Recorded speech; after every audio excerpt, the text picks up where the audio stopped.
Rebonjour la famille, les amis.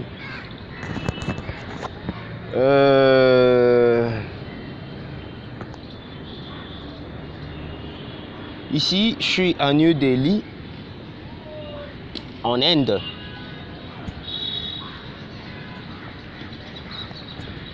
Mon nom c'est Mouké Mwinda Bob. Je suis congolais et je suis l'un des anciens de la communauté, la diaspora congolaise, ici en Inde. Ça fait 16 ans que je suis ici. Si je suis en train de faire cette vidéo, c'est pour essayer de passer un message par rapport à tout ce qui nous arrive ici, nous Africains en général, et en particulier Congolais, ici en Inde.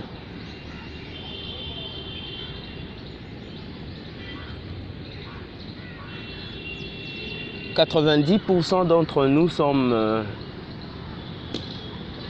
étudiants. Comme moi, je suis venu étudiant et j'ai fini et je me suis marié. J'ai une femme indienne et 2 enfants. Mon fils aîné s'appelle ... Il a 3 ans. Ma fille cadette s'appelle ... Elle a déjà 6 mois. Le problème avec le racisme ici en Inde, personne n'en parle. Personne n'en parle non seulement parce qu'il n'y a personne pour en parler, mais personne ne veut en parler. C'est quelque chose de naturel. Nos autorités ici, je parle des autorités congolaises, l'ambassade n'existe pas. C'est avec un cœur blessé que je vous parle.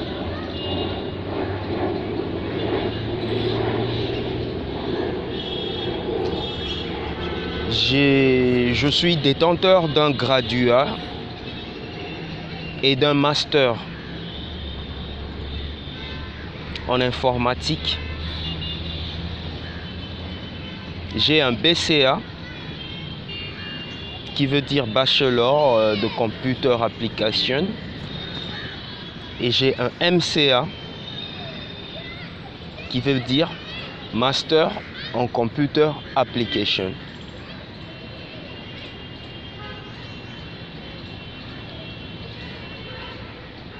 Nous, Congolais, ici en Inde, sommes en train de souffrir, littéralement. Nous mourons au jour le jour. Nous sommes victimes d'agressions. Nous sommes victimes de discrimination. Nous sommes victimes d'attaques. Ici en Inde. Et c'est très, très, très sérieux.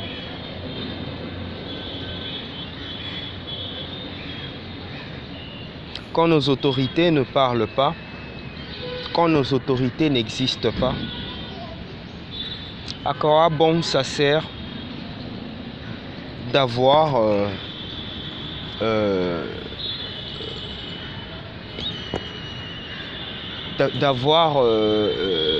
une adresse et un numéro de téléphone qui est censé appartenir à l'ambassade et tout un personnel qui est censé répondre à nos problèmes, nous, des citoyens congolais vivant en Inde. Et je tiens à le souligner. Je n'ai pas changé de nationalité, je suis congolais. Bien sûr, ma femme, elle est indienne. Mais je suis congolais. Mes enfants sont congolais.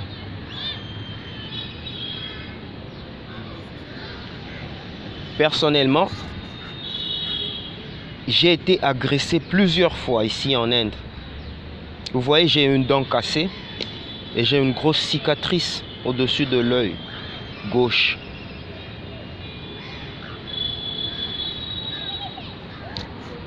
Quand quelque chose de grave comme ça arrive, l'ambassade ne fait rien. Rien du tout.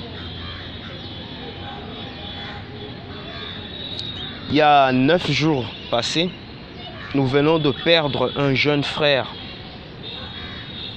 Un ami à moi, que je connaissais très bien, paix à son âme, Joël.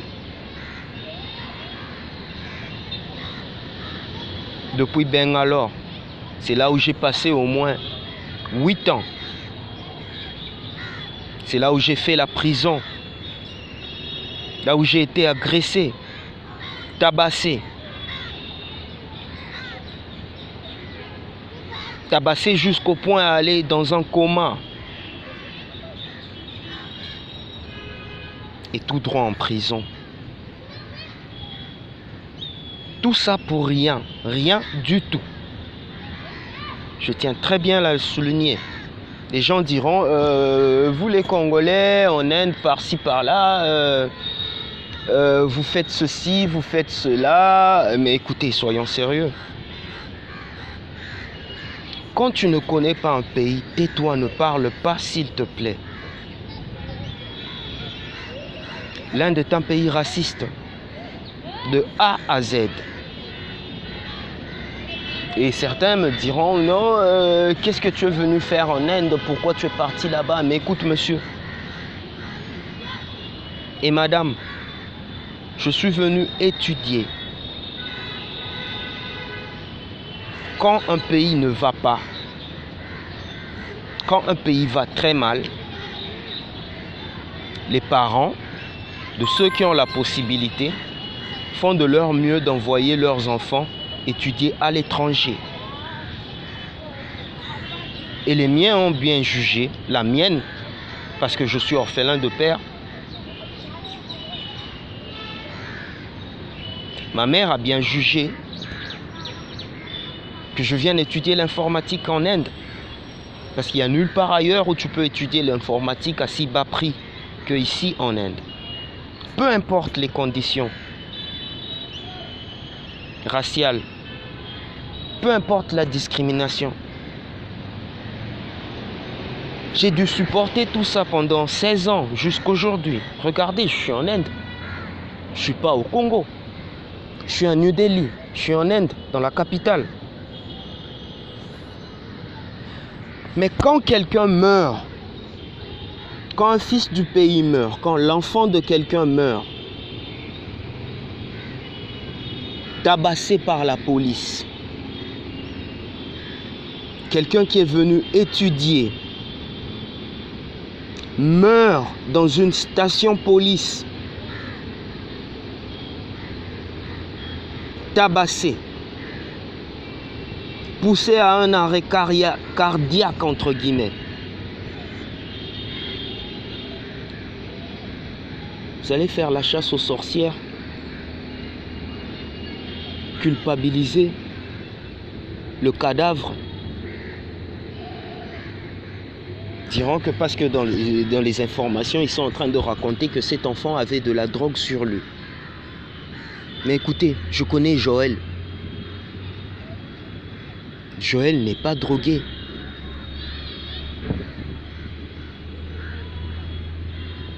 Le système ici en Inde, c'est que les Nigérians, quand ils voient que tu es étudiant, on t'envoie de l'argent pour te soutenir financièrement et tout. eux, ils vont vers la police. Et ils emmènent la police chez toi à la maison. Soit disant qu'ils sont venus fouiller, vérifier les papiers et tout ça. Ils débarquent chez toi et puis voilà, ils te glissent quelque chose. Que ce soit du chanvre ou de la drogue, peu importe. Moi, je ne les connais pas. Et c'est après ça qu'ils vont t'amener à la police et te demander paye ceci, paye cela.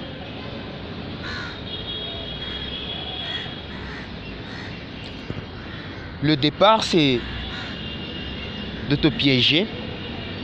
Le final, c'est l'argent. Mais la procédure, le milieu, la transition qui existe du départ au final, quand tu payes l'argent, tu t'es fait tabasser. Non seulement tu es une victime, si tu n'es pas fort, tu meurs. Tu meurs. Ici en Inde, on meurt. Derrière moi, c'est un cimetière. Un cimetière musulman. À ma droite, là, c'est l'hôpital central de Max. C'est là où je suis mes traitements.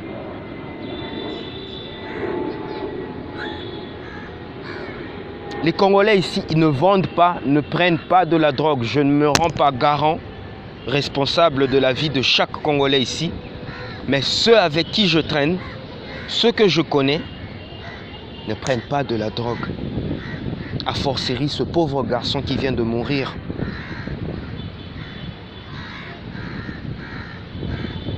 Ça sert à quoi avoir l'ambassade dans un pays étranger?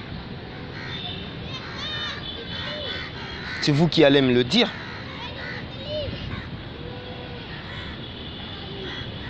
Je ne lance pas ce message au président de la République. Je lance ce message à mes frères.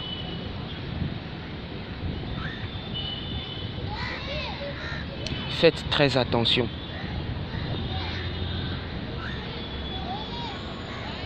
Moi, je suis en train de chercher de tous les moyens possibles, sortir d'ici avec ma femme et mes enfants, avec ma famille, sain et sauf, après avoir survécu 16 ans. Survécu ça et d'autres cicatrices que je ne peux pas vous montrer.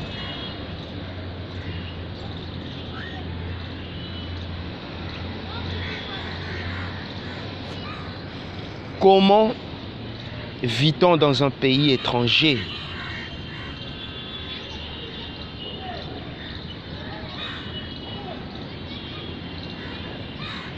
À quoi ça sert le ministère des Affaires étrangères?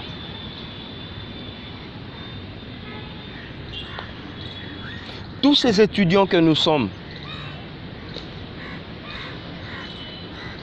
nous allons un jour rentrer au pays. C'est là que nous allons exercer nos connaissances pour ajouter un plus, notre part dans le développement du pays. Et c'est comme ça que vous nous abandonnez, vous nous traitez.